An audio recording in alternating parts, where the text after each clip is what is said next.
Fala pessoal, bem-vindos a mais um vídeo. Vamos começar o nosso vídeo falando a respeito de como foi o desempenho dos principais índices acionários ao redor do mundo.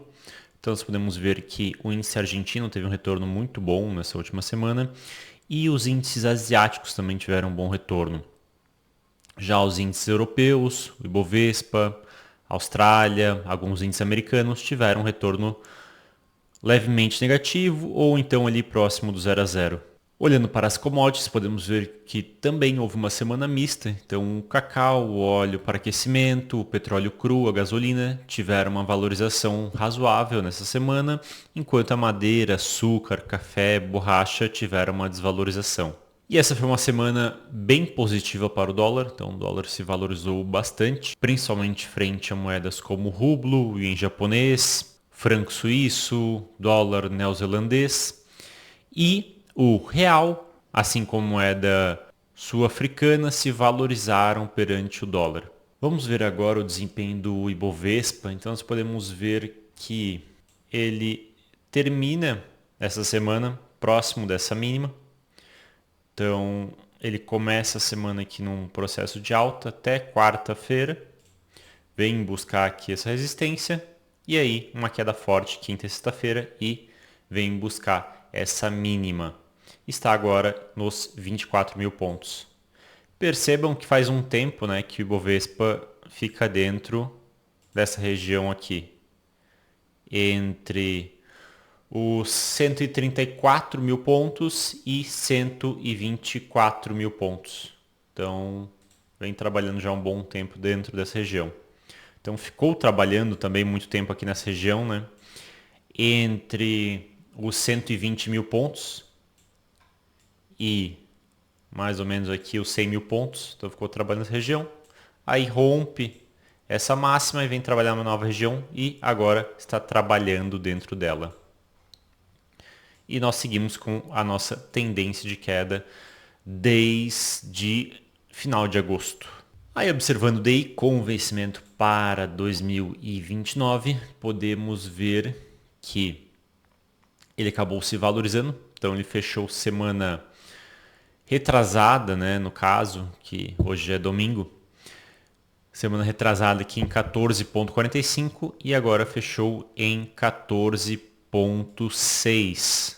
Então, inicia a semana caindo e depois tem uma alta. Aí observando o dólar, podemos ver que ele estava aqui em 6,10 e aí teve uma pequena queda.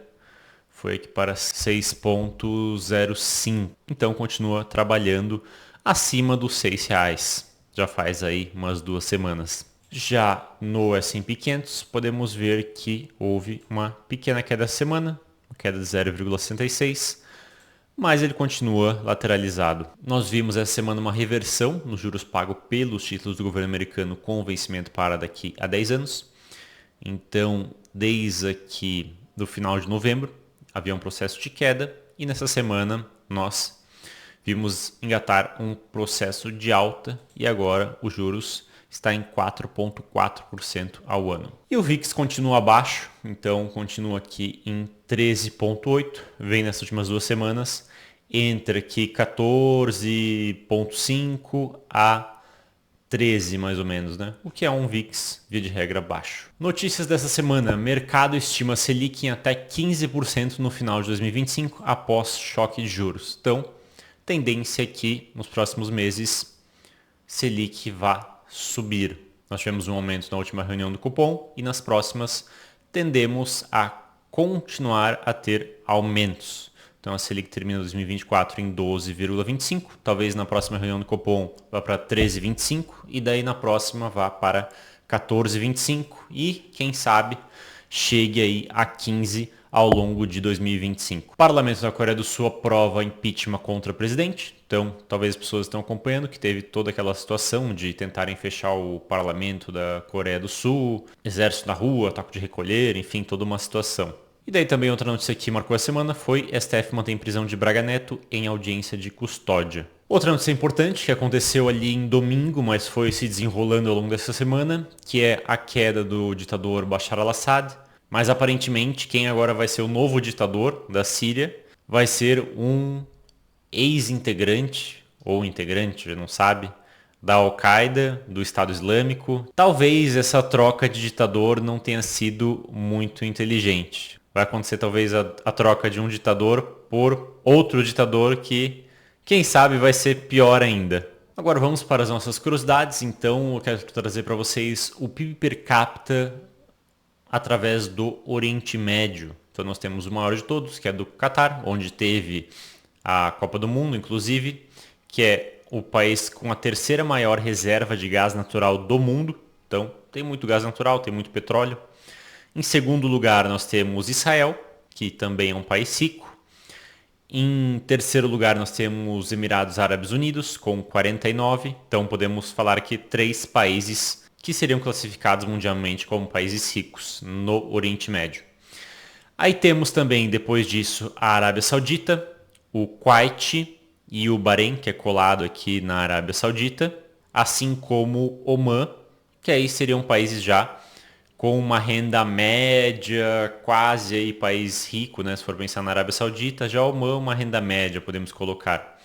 E aí temos países pobres também, como o Irã, como o Egito, como o Iraque, como a Jordânia, como o Iêmen e também países como Síria e Líbano aqui que estão em guerra civil, basicamente. Então, existe uma disparidade grande aqui no Oriente Médio, né?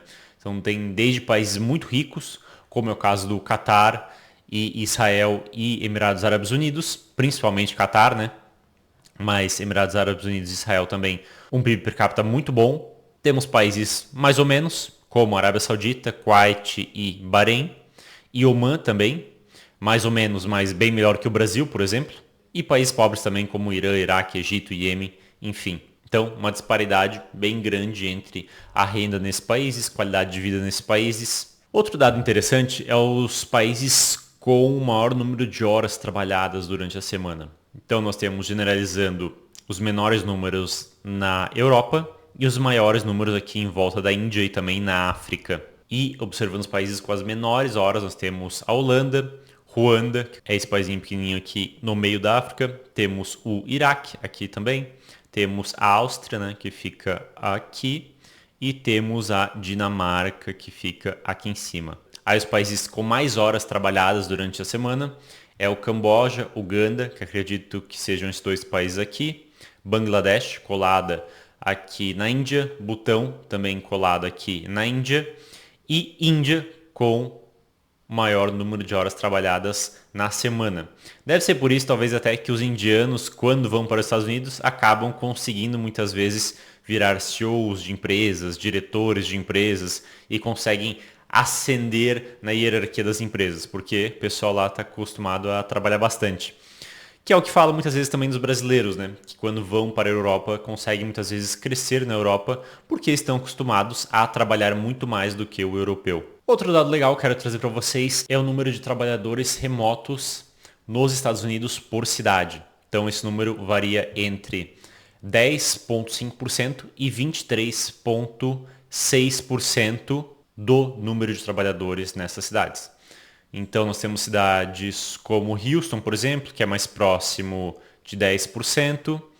E nós temos cidades como Phoenix, São Francisco, Seattle, Portland, Tampa, as quais já têm uma participação de mais de 20% de trabalhadores remotos no total da força de trabalho. Então, um número muito grande, né? Quase 1/4 da força de trabalho trabalha de forma remota nessas cidades. Então é um número que cresceu muito, vem crescendo muito e tende a ficar maior ainda. Então é um número muito expressivo. Pensa que até uns 20 anos atrás esse número era praticamente zero e hoje já em algumas cidades americanas quase 1/4 da força de trabalho trabalha de maneira remota.